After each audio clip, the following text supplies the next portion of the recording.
Alright, so I'm going to reveal what I'm going to do with the Fractal Focus 2 case.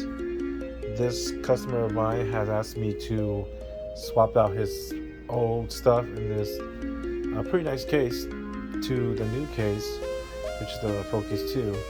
He just wants a new look. Please watch to the end of the video to see what I think about the case.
Thank you for staying all the way to the end of the video. A few things about this case. It is a budget case, and it kind of works like the old school case where you have to wire the wires around the case to make it fit. I do wish they would push in the frame a little bit more to give you more gap to run to hide the wires to tie down. The punch out for the cable ties are really good.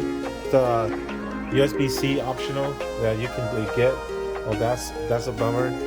You have to buy one for that. That's extra money. I also want to talk about the price of this case. Right now it's running on Amazon for $89, which is okay, but for a budget build, options that it gives you, I don't really think that it's really worth the money. But if you consider now minimum wages up and whatnot, you know, maybe it might be for you. Those are some of my thoughts about this case. Would I get it for me? No, there's other cases that are my preference. If you guys would like me to list down what other case I would recommend, please comment below and I will definitely do another video to recommend some PC cases that are budget friendly. That's all I have for you guys today. Thank you for staying to the end of this video. And please don't forget to like, subscribe, and share the video. And stay tuned for more. Peace out.